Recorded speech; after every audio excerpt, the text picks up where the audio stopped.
Welcome back, everyone, to another episode of VCT Pacific Scoped In. My name is William Cho. I'm one of the analysts and commentators here on VCT Pacific. And like I explained in episode 1, every week during the live broadcast, I just feel like there's so much more I want to share that I wish I could have shared on the desk during the live broadcast. But obviously, we have to continue with the matches. So I figured, why not take a deeper look here at home? Today, we're going to look at Bind, our very first Bind here in VCT Pacific, and one of our first Gekkos in Pacific. It's funny to say that because we're now going to enter week 8, but we just haven't seen that much Gekko here in Pacific, so it's very refreshing. And it actually came up from a team that I don't think anyone expected to pick either that agent or this map, T1. You're probably wondering why we're on the post-game screen at the start of the video. That would be because I just spent the last hour and a half recording Into the Void. So Team Secret going for a fairly, okay, this kind of harkens back to the old meta with now the addition of Harbor and the return of Sage. No big deal. And then we look at T1's composition. So you've got the Rays, self-explanatory. You've got the Viper and the Sky, self-explanatory, and then the Harbor as well. But then you add in the Carpe, or not the Carpe, you don't add in the Carpe. Only T1 has Carpe. But you do add in something like a Carp because you're adding in lots of pets here with Gekko. So you add in Gekko, and suddenly the way some of these agents are used changes quite a bit. Now, right away, we see Trailblazer in hand. They're going to hear the high tide come out. So watch how this plays out from T1. All right, they wait for the initial push. They had a crossfire set up coming in from intro in case anyone's crossed the high tide. No one has. So then you send out the Trailblazer. Now, it instantly gets spammed down, right? We're going to see Jesse Vash clears that through the high tide as soon as he hears it. And it doesn't quite get to clear the Cubby. The timing is actually really good. We see the tip of Dizzy here as well. So basically what happens is if anyone was hiding in Cubby or watching from a short or even watching from truck, you are now faced with two options. Either shoot down Dizzy and potentially get flashed by this friggin' Hawk flying in, which it probably would have popped if Dizzy had died, right? Or you try to turn your head from the Hawk, from the guiding light, and then get pinged by Dizzy, because Dizzy, you do not have to, Dizzy does not need to lock eyes with you, right?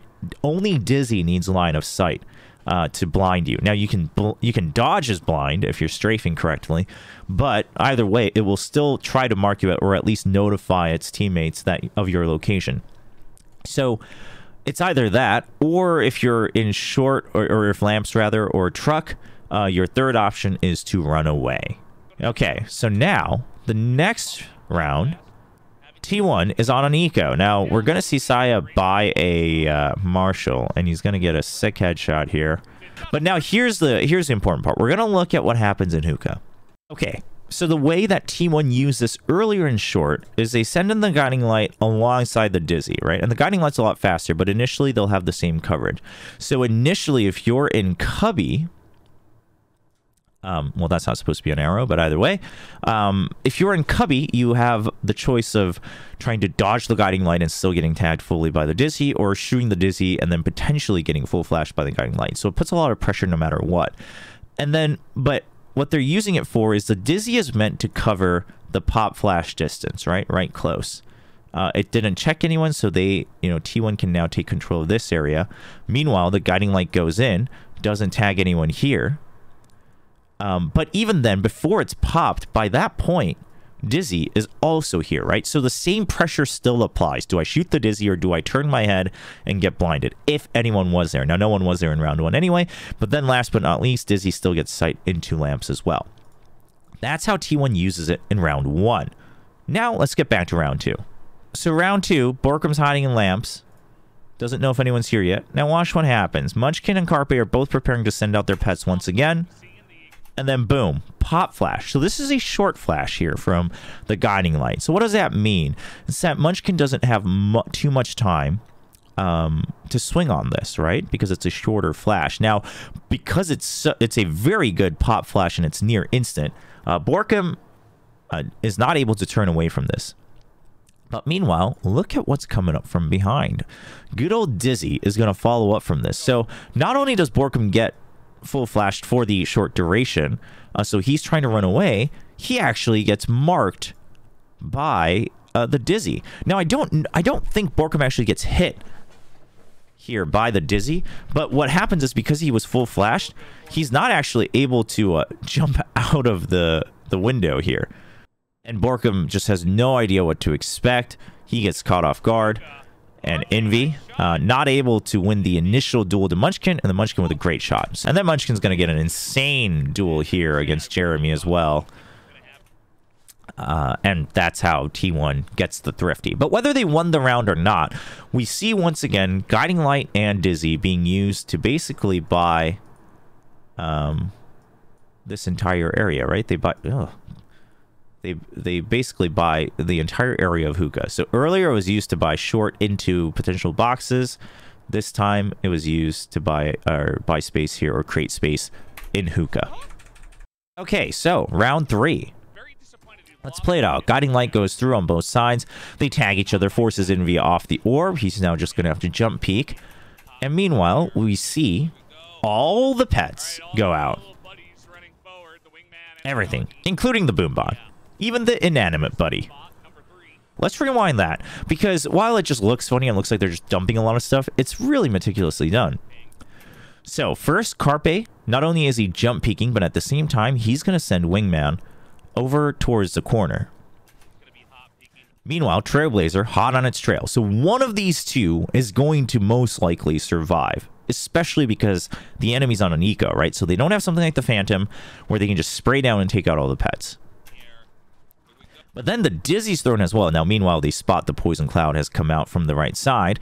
But look at what Trailblazer is doing. So the Wingman, I don't know if intentional. I want to think it is, because probably what you don't want to risk is Wingman potentially bouncing off the back wall and going into the teleporter. So the Wingman is positioned in a way where it's going to go into Garden. But the sound of both the Wingman and Trailblazer should pressure whoever's on this side. Meanwhile, Dizzy is thrown forward first. And then Trailblazer is going to first check the left corner. So what does this do? If you're here, right? Let's assume you're hiding out here. What are your options? You can try to shoot the Dizzy and get bitten by the Trailblazer. You can't dodge the Dizzy, so you can just get blinded and then stunned, right? Or, you know, you can try to shoot this and then maybe that, but then you don't know what angle the Wingman's coming from, so you'd be scared for that. So first of all, your crosshair is not going to be at head level, right? It's either going to be above or below. But then you're probably getting blinded or stunned. So most likely, if you want to survive, you're jumping through the teleporter, or, you know, you're taking down Dizzy and just hoping for a crossfire. But you're pretty much dead if you're on the left side. Now, what happens if you're in Garden? Okay, well, first of all, Dizzy might spot you if you're standing where Envy is. I don't know if he's behind that second wall or not, right at the tip of the arch. But either way, you might get spotted by Dizzy. If you do successfully shoot that down, you next have to deal with Little Bro. Most likely going to spot Little Bro first. And then you have the Trailblazer, right? So there's still 3 things that are going to draw out not only your bullets, precious bullets on an eco round, but that are also going to shake up your aim. If you're stuck in Garden, you're accepting your fate. Now, because of that, they were... Oh, yeah, so they were standing right outside of the Cascade, I think. And as soon as they see that it's more than one animal, they just have to back out of Cascade. So then the Trailblazer leaps, not to get the stun, but to clear the close corners here of Garden. But as they're about to enter, you have another Guiding Light. Didn't we just see another one? How does he have so many? Because he only used one in the beginning, and then he was waiting on this one, and then the first one comes off of cooldown. The fact that they're able to do that... Can we look at the timing here? Alright, just from the beginning of the round. Okay, so the first Guiding Light is popped at 138-ish. It's flown out at about 138. Keep tabs on that. And then you've got Wingman, Trailblazer, and Dizzy being used at around 130. Wingman was a bit before that, okay? 130. This is 8 seconds after the first Guiding Light. Now they all get dropped, and Carpe's going to pick both of these up. Meanwhile, Boombot's used at 125, 4, 3, okay? So 8 seconds and then 5 seconds. Another thing to clear Garden. And then Carpe will pick up his little pets. And we're going to see a bit of a duel here.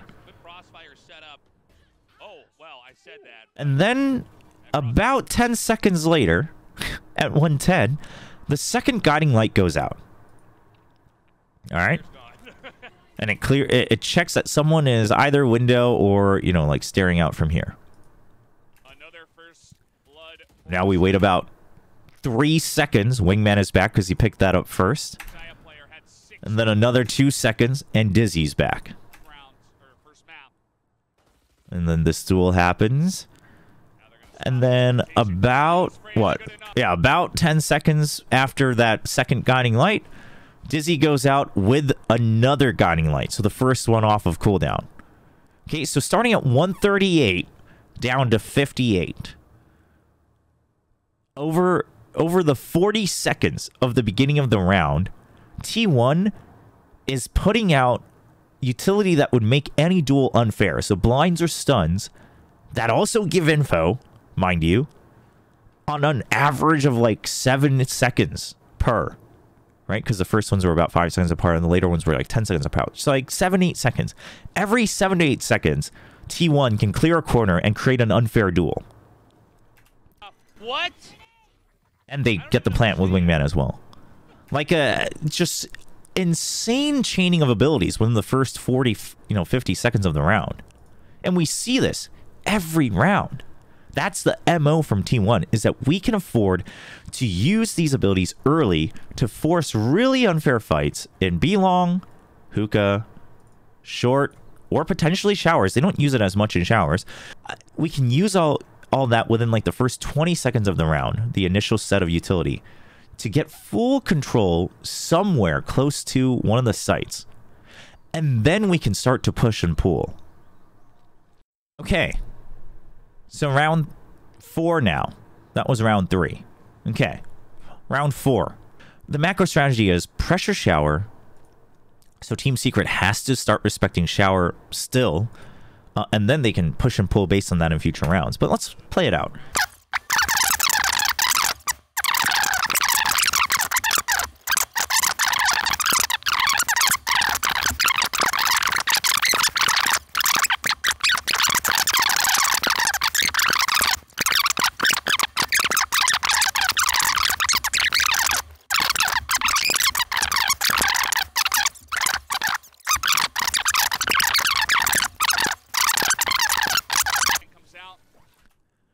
As soon as Wingman gets the tag, Wingman starts sprinting. And Munchkin pop flashes as they shoot Wingman down. So these guys had to be flashed, right? So Munchkin knows they have to be flashed because they just shot. So they were looking this direction. So now they're flashed. Short flash, but fully. Munchkin goes for the first kill. Now, oof. Let me pause it at the right time here. Dizzy to the rescue. Now, Dizzy does not succeed in the rescue because of the slow orb. Because of the slow orb, Carpe's not able to get close enough, fast enough to throw it right away as the flash should be dying out and as Munchkin swings out. But the idea here is Munchkin gets 1 kill, right? Just focus on getting 1 kill. And if there is more than 1, Dizzy will save you, Munchkin, and you'll be able to get the second. Now, Dizzy not able to save Munchkin, but the idea is there, right? It's to constantly throw off the crosshair or get an extra blind where, again, no fight is fair on the side of Team Secret. Now, what happens is Munchkin goes down to Envy, and Envy has a very quick reaction to Dizzy, and he takes down Dizzy. And this is the only thing that that draws out this round, because if Dizzy had gotten the blind on Envy, or if the slow orb hadn't gone out, Munchkin probably lives as Dizzy comes out, earlier and gets the blind onto Envy. And either way, the double kill happens instantly. Now we're going to skip forward, all right? Eventually, T1 wins this round. They save, and 2 rifles saved on the side of Team Secret. There's Happy Saya. Oh, yeah, we missed an interesting part. Let's play it at the start of the round. Interesting interaction here, actually, from Wingman. So the enemy High Tide comes out. Saya spots someone. He crosses back. Now look at Wingman go. And what's really unfortunate here is Borkum, I think, is trying to spam through this little crack here, right? Because he spotted Saya before. Borkum's the one with the Phantom. And Wingman, his vision works in a cone, okay? So, let me draw this better. His vision works in a cone. So, Wingman's going to spot Borkum. And then Wingman rides... Oh, man, I couldn't pause it in time. Wingman rides the wave, basically. And he claps Borkum. And Borkum, not aware that Wingman is running at him because he turns so quickly and he's in between the waves here. I apologize about that sound. That's my dog scratching at something. But both the dog and the object should be safe, so no worries. But Borkum gets stunned. They know the stun went through, so they're able to fire back. Carpe gets the kill easily. And then he can actually pick up the Wingman safely as well. He can recover it safely with Saya watching for him. Jesse just trying to see if he can pick up the weapon. He cannot. Now, we just heard it. I got your trail. So the Seekers are going to come out. Now, this is another variation of just dumping all the pets. And look at them swing again with the Seekers in front. Primarily because the enemies are in eco. So they can't just spam, right? It's not like the Phantom can just shoot through the cabbages, you know, and then get the kills because they just took out Borkum. Who was the one who saved, and they saw that he was spraying with the Phantom. So they use it because they have faith that it will shield enough. And if not, they're still going to be able to trade for it as well. And Carpe swings wide from it as well. And then they... Give me 1 second. My dog's really going at it. I just want to make sure. Okay, I think we're back in the clear. Where was I? Oh, yeah. So we've got cabbages, we've got people, and we've got hawks. All flying at us. So, what are your options? Shoot the cabbage and die. Run away from the cabbage and maybe get flashed? Or just, you know, accept your fate and try to get the kill. He does fire off one, right? Just trying to get whatever hits he can. And he's like, well, now the hawk is coming as well. I don't want to get flashed. I got to run away from these cabbages. So, Jesse Vash tries to run away. Not in time. Meanwhile, the hawk was just popped as well. Alright, so the hawk... We see the shadow here. The hawk goes into this corner with the boxes. You see it on the minimap as well. So the hawk's now clearing the right side. All right. It doesn't tag anyone because Jesse just died. The cabbages are still going. And now at this point, Zeta slowly rotating over to showers. They realize that, you know, the cabbage is going toward deeper into the site. So because the flash got nobody here, right? And the cabbage is going to the right and not the left... Carpe decides to hold on to his Dizzy. It just gets thrown as Intro's in the middle of the fight. So if Intro did die, they would have gotten blinded. And then they're able to go through. And then Envy gets a 6th shot. And this is my point, okay? You want to see how Envy gets this kill? Envy gets this kill because it's the first time in a long time that he's been able to fight one person 1v1. And in fact, in some ways, this is unfair to Saya because he doesn't have his gun out. But Saya's flying through the air. All right, so Saya's actually meant to be the one that displaces the crosshair anyway. But the reason Envy gets this kill is because it's now somewhat of a fair, if not advantageous fight for him. But until now, Team Secret has always had these unfair fights, right? They're fighting Valorant agents with Tasmanian tigers, with little owls that run around, with freaking dizzy little armadillos in the sky, with hawks flying at them, with freaking cabbages, you know, running in front of them. It's just never a fair fight. And that's how T1 continues to command this map. 6th shot from Envy, by the way, even if it is somewhat fair. I mean, he's very calm and collected about getting the headshot here. Really good shot. And then let's look at round 6. They dodged, some of them dodged the flash. Dizzy's used instantly. Oh, and look what happens. What happens when Dizzy passes the wall here? Oh, Munchkin's gonna swing with it, and Dizzy's slightly ahead of him. So not only is he somewhat covered, they would have gotten blinded if they would have had to shoot down the Dizzy, and it would have eaten a bullet for him. And Munchkin just spams for the headshot. So again, a nice swing off of their own utility. And then watch, he's about to guiding light into, you know, presumably right, left side cubby or garden. But then we see Carpe saying, nah, I got this. And then he's like, oh, should I use my Trailblazer actually? Should we just get vision? Because we're going to use a cascade? And Carpe says, nah, dude, we got so many pets to choose from. Let me send out Thrash. They have so many pets, they don't even know which one they want to use first. So the Thrash is coming out. We see a flash attempt, pop flash attempt here from Team Secret. Not able to get it. Now look at the great movement from Thrash here. All right, so Carpe first checks left corner. Nobody there. And then he instantly drifts. It's already behind the wall, but he drifts to check. He sees that someone's here, dodges the shots as well. And then he drifts all the way around. I mean, also because it's kind of hard to control this thing, but he drifts all the way around so he can check this corner. Now, I can't be certain that he would have spotted Envy, but that's the attempt here. And then he goes for the surefire detain. And he detains Jeremy. So the Thrash alone has cleared all of left corner and detains one person. Now, there is a bit of a hiccup here where Intro swings and dies, and I don't think Intro was trying to go for the detained free kill. I think either Envy was spotted or they recognized that they didn't clear this right corner, so it looked like Envy was trying to look this way. Sorry, Intro. It's just that Envy was holding a bit of an off angle here on the peak, and then Dubstep is holding, you know, the further angle as well. So Intro not only misses out on the kill on Envy, but Dubstep gets the kill. So a bit of a mishap, but I don't think Intro was trying to greed on the Thrash detain. But either way, what that does is, you know, still pushes out this entire area. They now know that everyone is behind Garden, and right as Cascade goes down, you send out the Guiding Light again. So Team Secret still cannot push out. Okay, so we're going to skip around and we're going to round 8. Now, Zeta is going to look to set up a toxic screen over here. We see the pings as well.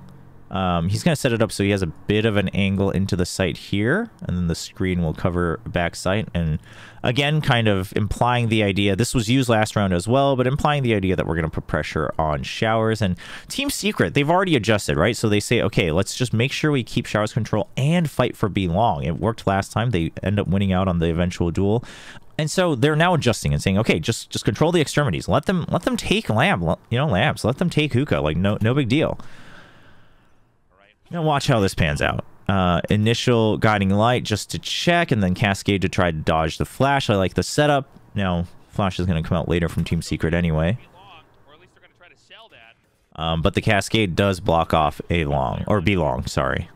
So then the Trailblazers used. But here's the thing. Until now, every round, T1 has been dumping Guiding Lights, right? Potential Dizzies, potential Trailblazers, the Cascades.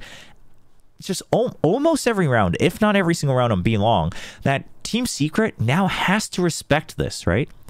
They have to respect that T1, at least in the beginning of the round, is going to have people stationed on B long. We don't know where the execute's eventually going to be, but T1's like, okay, well, let's just continue to, you know, contest this area. Now they know at least Harbor and Sky were B long.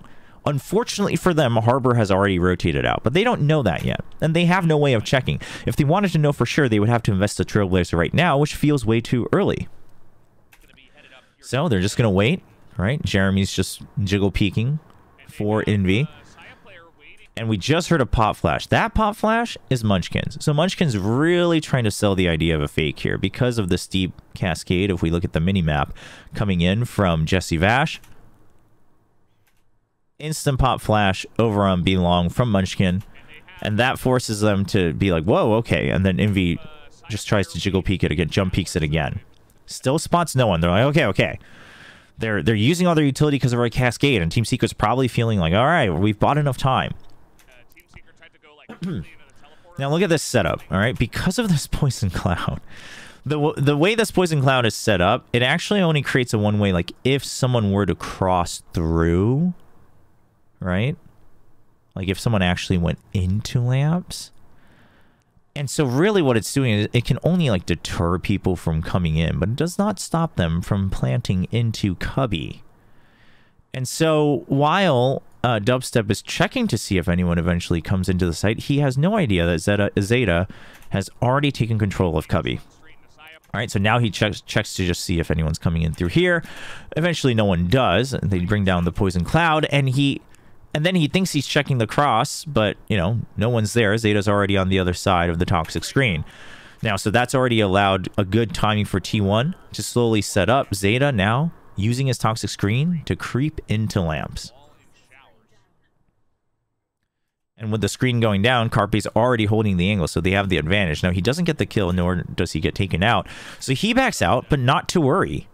They have so much to work with. And Zeta's already planned it in, so T1, they have a minute on the clock. They can still wait, and Zeta's going to win this fight. And then the Dizzy. We hear it. We see it right here on the left side of our screens. All right. So, High Tide being used. Let's see how this all works out. Excuse me. So, High Tide cuts off. It gets rid of this area and potential heaven, right? Dizzy flies out to this side. So, once again, it checks if anyone has crossed the toxic screen. Nobody is there. Snakebite being used over in lamps to protect Zeta because he's low, and it also, again, just eliminates the headache of someone potentially pushing back out through lamps. So, Dizzy clears out up to the truck as well. Now, meanwhile, Saya with some great mechanics. This, by the way, was all just like pure individual mechanics and reactions from Saya. He could have always gotten one kill, but the 1v2 itself is just absolutely insane. But then you have the Cove as well on top of the High Tide. Okay, so just think back to what happened here. All right. Cove is blocking off, once again, the right side. High Tide, backside, and heaven. Meanwhile, Zeta had pressured with the Snakebite. And then you send in Wingman to plant on the far corner. And then you've got Mosh Pit in case anyone tries to really peek out through this last remaining angle that they do not have full control over. And if we go back in time here, we're back at 110. I mean, this is all because Team Secret had to respect it, right? And so the entire idea here behind T1's composition is, again, we can dump all this utility to get early control, you know, potentially of showers, but we didn't see that as much. And then we can still execute wherever we want. So you have to respect it. Now, are there ways to combat this? Absolutely. There are. You know, depending on your composition, sometimes you might just have to push out of an area and things like that. Or you might really just have to set up for retakes, right? Instead of trying to fight for garden control. That's another idea. You know, maybe just hold on to elbow, right? Something like that. But at the end of the day,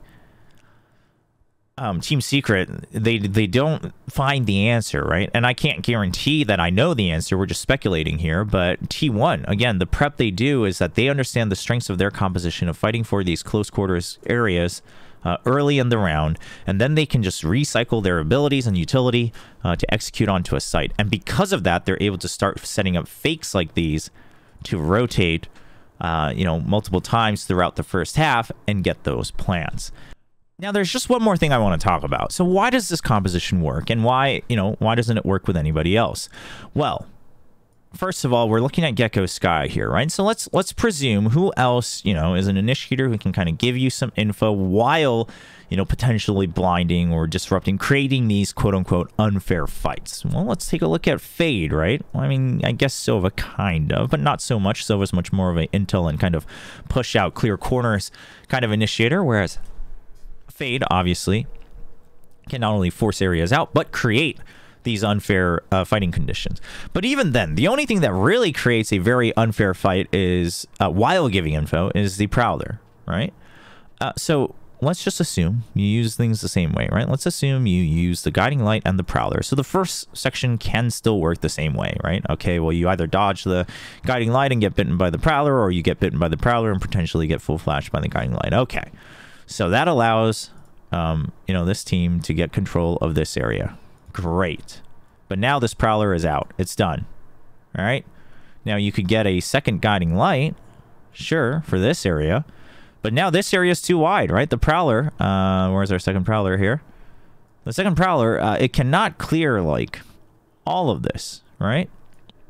So most likely what do you use there? You probably use a Haunt. Now, yeah, maybe you can set it up here. Like, you can get some cool angles with it to try to, you know, maybe like this would be like the best idea, right? Just to clear, you know, this corner and then try to look into the side and things like that. But the thing is the Haunt is not creating an unfair fight. Only the Guiding Light is. Now, the Haunt is disrupting the crosshairs, sure. But even if it does tag someone, you're not, you know, they're not blinded. They're not stunned. they can still fight you, right? They could still swing out and try to get an advantage. So you're really just relying on the guiding light. And then, okay, so you can maybe use your second prowler to clear out lamps. Great, now that's out.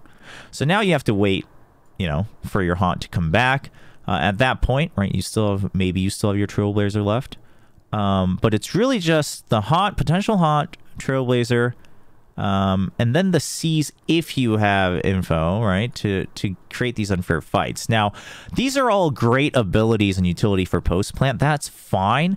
But then the idea is that once you've committed the double prowlers, right, once you've committed these, you kind of have to just go in, right? And you have to go for the execute because the rest of your abilities are really, they're pretty strong for post-plant, but they're not going to continue to give you info to rotate, right? The C's isn't going to help you rotate in to B, right? Like this isn't, I mean, yeah, maybe if you have to rush, if you're like down to 20 seconds, you're like, well, here we go. Like, yeah, you can try to do a Hail Mary with the C's, but it's not a guaranteed win. It doesn't create a win condition. It creates like a Hail Mary condition. And the haunt, sure, it can get you info, but again, you can't really chain it with much else to guarantee that you're creating space. So while you've invested the similar number of abilities to get a short, the difference is Gekko can repeat that in other areas. And sometimes on his own, right? So let's get rid of all the phase stuff. Let's look back on this, okay? Let's even use Wingman early. Okay, Wingman's used. It's gonna click Wingman and Guiding Light used. Great. You could even technically use the Dizzy here and pick it back up, but okay. All right, so now you have a short. Then you throw out the Guiding Light to the right, and then you throw out the Dizzy to the left. So now you've checked this area, you've checked this area, and you've checked this area. Potentially here as well, all right? Meanwhile, you've picked up Wingman, and assuming it's been 10 seconds, Wingman can go plant. And then you picked up Dizzy again. And you can use Dizzy again in the post plant. And then, to even out the C's, you can put the Mosh Pit. You see what I'm saying? You didn't even need the Trailblazer, but you could still use the Trailblazer on lamps as well, or maybe you dig into showers now. Like, I don't know. Like, there's so much more. It's just that every 10 seconds you can slowly creep up the map one step at a time, and it's great usage of this composition coming out from T1. Okay, so that was T1's Bind with Gekko. Thank you so much for watching. If you guys enjoyed the content, don't forget to like, subscribe to the channel, and let me know down below what other matches or teams or plays even specifically that you'd want to take a deeper look at here in VCT Pacific. Unfortunately, I don't think I would have the time to look at the other regions this closely, or at least create videos for them during the season, but hey, once we go to some of the international tournaments, I hope to continue this as well. So always let me know down in the comments below. And don't forget to turn on your notifications for the next week of VCT Scoped In. I'll see you then.